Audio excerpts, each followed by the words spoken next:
Hi, I'm Alex from the Southern Ukulele Store, and today we are going to take a fresh look at KoAloha ukuleles.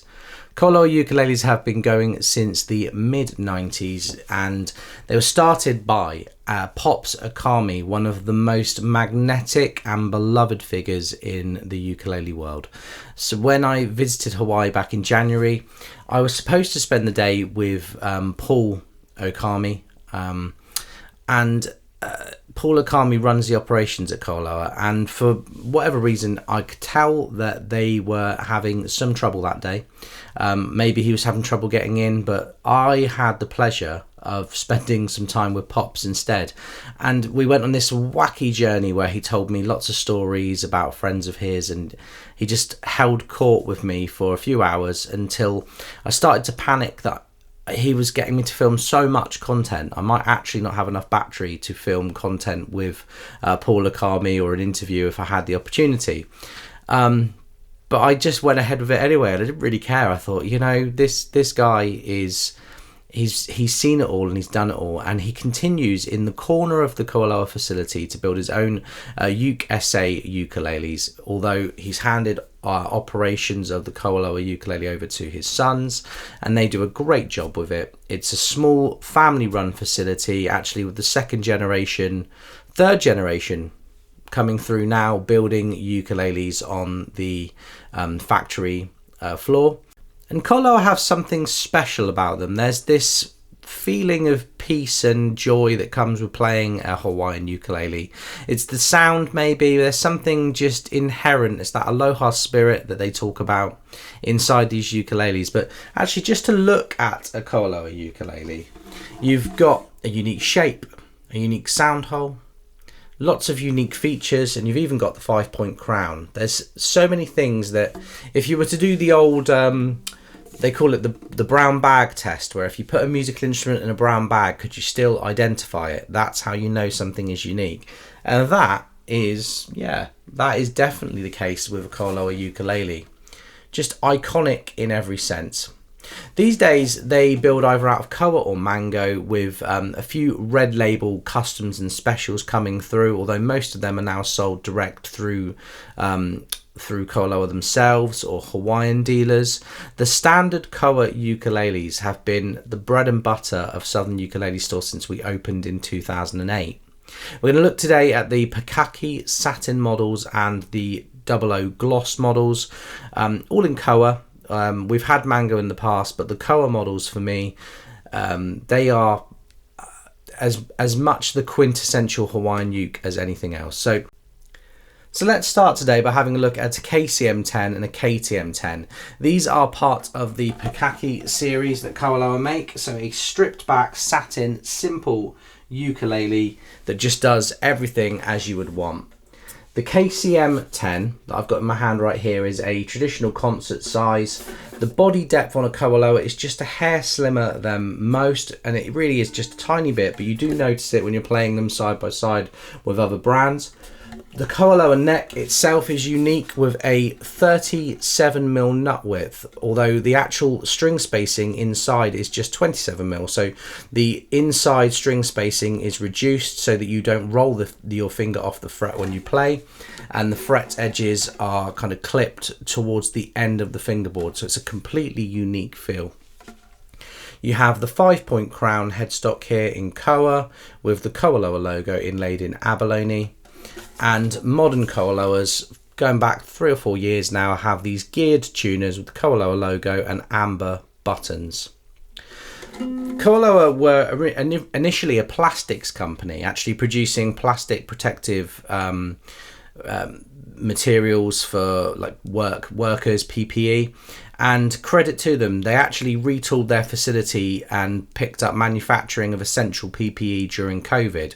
And I'm going to say this now candidly, I feel like since COVID, awareness of KoAloha ukuleles might not be where it was before. It used to be that we would sell proportionately a lot of kanile'a and KoAloha, it would be 50-50.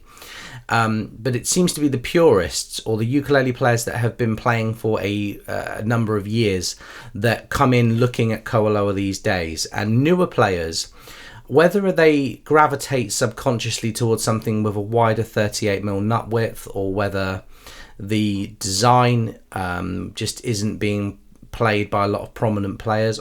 Who knows?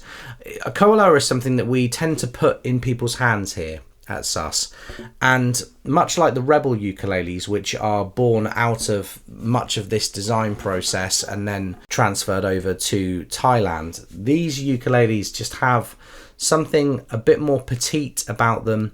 KoAloha, I've always said, in my opinion, they make the soprano that I want, and they make some of the best concerts in the world. There's a lot more choice in the tenor world, but a KoAloha tenor has its own unique properties as well. First of all, the shape. The shape of this ukulele has a slightly wider, elongated lower bout, so when you're playing them stood up, I find that the fit of under your arm of a KoAloha ukulele is just excellent. You have an ebony fingerboard and bridge on this tenor once again, and all the features are the same. It's just enlarged to a tenor scale, so you've got the 5-point crown with that abalone inlay, and the tuners are a brushed silver colour on the tenors. That wider nut width, that 37mm nut width with the recessed string spacing, is very, very comfortable and enables people, a lot of the people who play KoAloha have big hands, so don't put too much stock in buying a ukulele that has a 30mm string spacing and a 38mm nut width just because John down the ukulele club told you that's the one you should have, because trust me, like, John doesn't know what is comfortable for you. Just I've said it, it's my job, I've said it. Sorry, John, whoever you are. And the modern KoAlohas also have a wooden label inside, so that's how you can kind of differentiate one that was kind of 2020 onwards, really. That's when they changed. It's just the Hawaiian standard. Let's give the KCM10 and KTM10 a play and see what you think.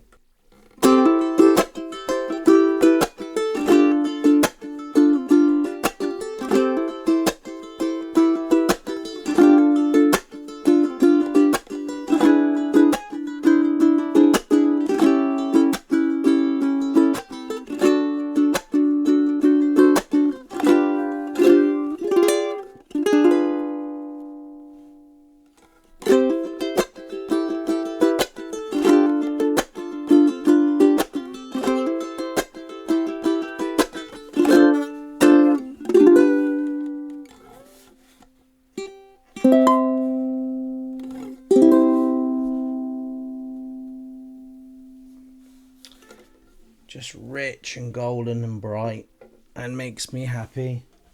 Makes me happy. That's a KoAloha. That's a KoAloha.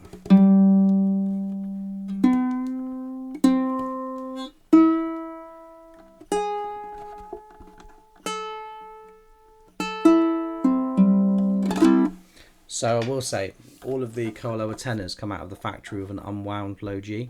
It used to be a Worth low G. In recent years, it's moved over to KoAloha's own strings, which I believe are very similar to the Worths. I think they're made by Worth, but a slightly thicker gauge on the C and the E. So it's more like a set of Worth CEs or something like that. But it really adds to the sound.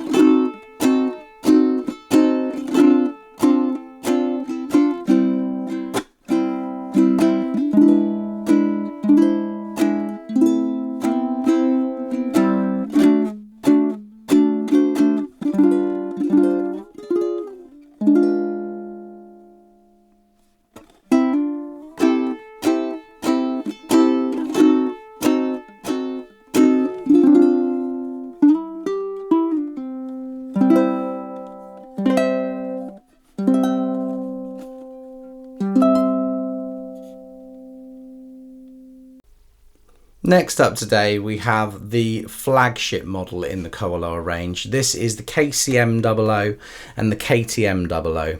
If it's a 00, that means it has the gloss finish, and KoAloha have worked so hard on changing and evolving their finishes in the last 15-20 years. It used to be the original KoAlohas almost had a wax-like gloss that was just thrown on, but the modern ones are so clean and crisp, and they really highlight the grain in the koa. And I know for a fact KoAloha choose their wood based on sound rather than the look. So these ukuleles look fantastic, but they're typically straight grained, typically really well book matched, and the aesthetic detail of these musubi rice bowl sound holes, the simple abalone dots, and then the 5-point crown are really where people are drawn to them visually. You have an ebony faceplate on the gloss models with the abalone inlay. On this concert, you've got the brushed metal tuners as well. They must have run out of the ones with the amber buttons the day that they were making this for me, because I was chasing up my order, which I feel bad about now. But they're here and they look great.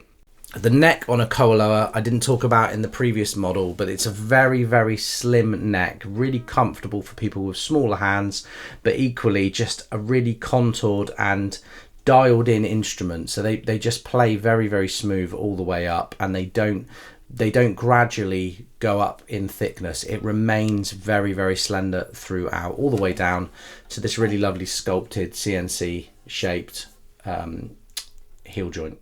God, I love KoAloha. My first high-end ukulele was a KoAloha, and I'm very excited. Later in the year we're going to have some of the USA Pops ukuleles come through as well.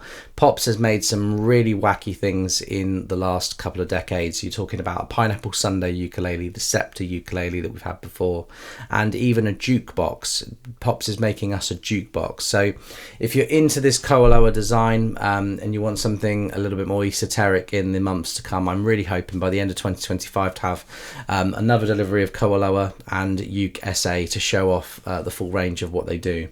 But for now, you simply cannot go wrong with a good Hawaiian made koa ukulele. So I'm going to give this a play for you, and I'll see you folks very, very soon.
One thing you can do with a KoAloha that you can't do with anything else because of this wider nut, but the recessed string spacing is actually bending on the outside strings, so your vibrato improves.